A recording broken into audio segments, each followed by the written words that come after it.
beats. Hello YouTube, it's Acoustic again, back with another video from the studio. And for this first video of 2023, I just want to share some of my tiny tips for beat makers, starting with a nice and simple one, which is just lower the overall volume of your drums. Sure, the drums are definitely an important part for any beat, but it's also a place where it's easy to get overly excited and give them too much space in the mix, to the point where it becomes difficult to listen to.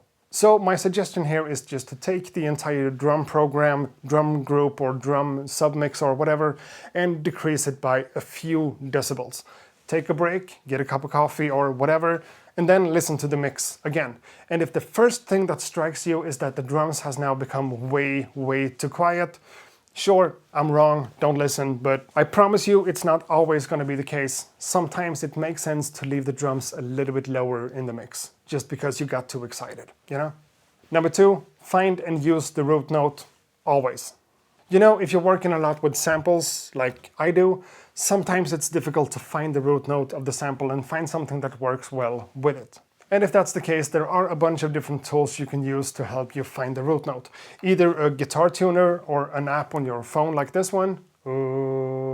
Pitch detection functionalities in your DAW or maybe in a DJ software, something like that. And use that as a guide or as a reference for you to find the root note and the scale that you're working in with the sample, because that could be tricky sometimes. And add something to the sample. Doesn't have to be much, just some pads or some piano chords or maybe a bass line or something like that. And as soon as you start adding more stuff, it just adds to the overall musicality of the beat. So that's definitely worth taking into consideration.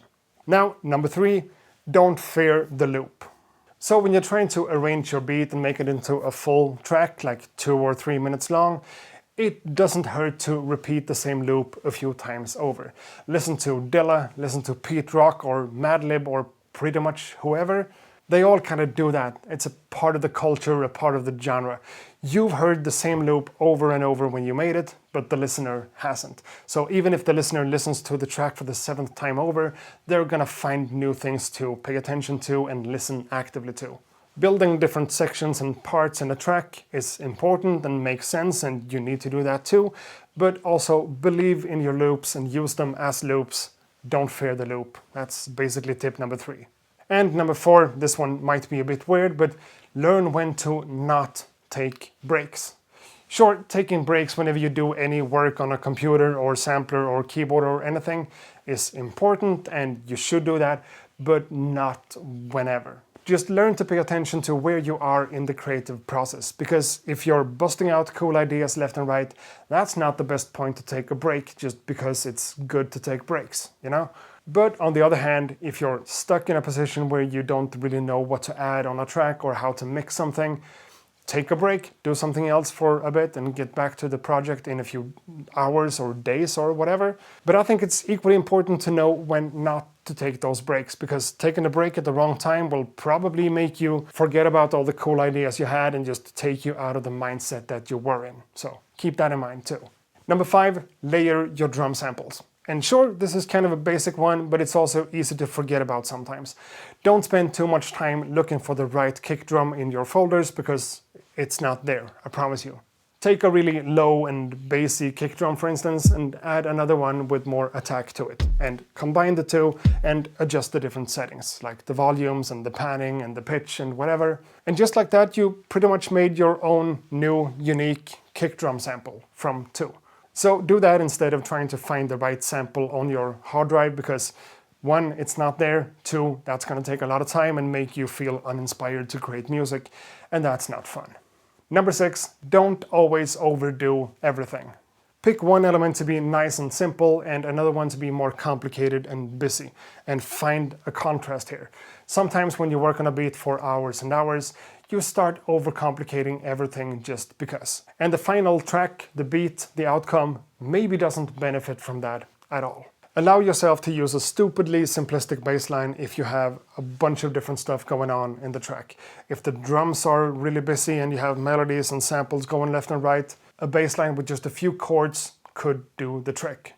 Or if you're working on something kind of minimalistic and there's not a lot of stuff going on, maybe it could make sense to put a little bit more effort into the drum programming and make that sound a little bit cool. This way you could kind of guide the listener to listen to the right thing in the track at any given point, which is kind of cool. But it's also really easy to get stuck in the mindset of having to put a lot of work behind everything in a track, and that's not always the best thing to do. And that actually ties into number 7 here: stick to your guns. Just because something could be tweaked or changed or edited, it doesn't necessarily mean that it has to. You know, maybe you did what you did initially for a reason. Stick to that and move on to the next thing. Take something like editing the velocity values of a hi-hat pattern.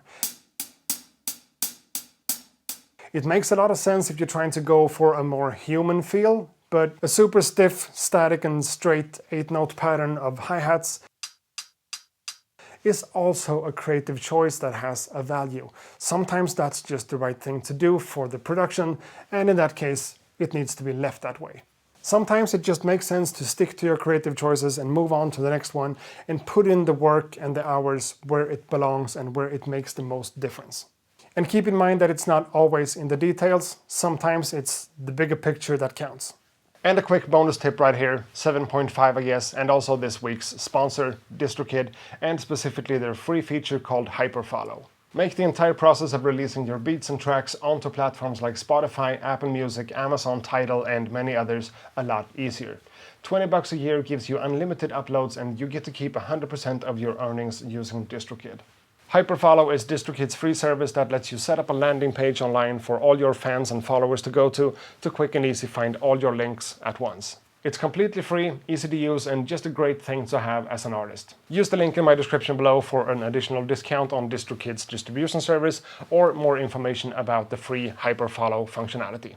Now let's get back to tip number 8. Pay attention to the frequencies.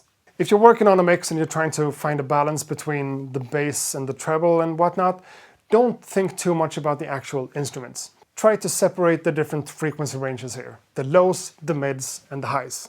And if you have this Rhodes piano thing that plays a lot in the low mids and towards the low end, and you want to add a bass line to it, maybe you have to take some of the low frequencies, some of the bass out of the Rhodes sample for the bass line to work, or maybe the other way around, forget about the bass line completely and leave all the low end stuff in the Rhodes piano. That could also become really cool. Every track doesn't need hi-hats, every beat doesn't need a snare drum, whatever. So in the mixing process, think about the different frequency ranges instead of the instruments and make sure that something is happening in the different sections. That way you should be able to create a piece of music that sounds balanced without necessarily having to think too much about everything. Kind of cool. Number 9, remember that these are all just my opinions, nothing else. Stop using reverb. Especially on percussive sounds and drum sounds and stuff like that, I hear a lot of people just putting a lot of reverb on stuff that they kind of want to hide in the mix. And if you have something that you want to hide in the mix, it probably doesn't need to be there in the first place, right? Use reverbs and delays intentionally as they are made to be used as creative effects for something that really makes a difference. Using reverbs just because it's cool to use reverbs or because everything gets all spaced out and whatever, in my book that just adds a lot of clutter and a lot of like muddiness to the mix. So use it, but use it in the right way, on the right thing, at the right time, and always less than you think. And my final tip for this video, number 11, 12? I'm not sure, but something like that. Don't rely on good samples. You know, it's all in your mind. There's no such thing as a good or a bad sample. There is a good or a bad way to use a sample, and there are good and bad days to use a certain sample. And I guess there are samples that are easier to use just in general, but I've done this for years myself, and sometimes when I revisit a sample that I thought was nothing to keep around at all, I end up making something really cool out of it. I promise you, on the wrong day, I could make the worst beat in the world out of the best sample, and I guess that goes for you too. And the other way around, of course. I could make something really cool out of a really crappy sample if I have a good day of creating stuff. But always relying on having to find the best sample, the easiest sample to work with, really doesn't make sense in the long run. But I also know that the next week I might take the same record, the same sample, and just hear it differently. So stop asking people like me or producers in general what samples they use, because if you're good at this, you should be able to work with a good sample, you should be able to work with a bad sample. That didn't really come out as I planned it to, but I think you know what I'm trying to say here. And that's it, some basic tips for beatmakers, and I do have a lot more on a list in my phone, so I might make more videos like this in the future. But for now, thanks for listening, and I hope you got something out of this, and still looking forward to hitting 100,000 subscribers. So if this was valuable, you could always subscribe to the channel and check out my other stuff, links down below, as well as sponsors and everything. And that's it, thanks for the support, and ha det gott!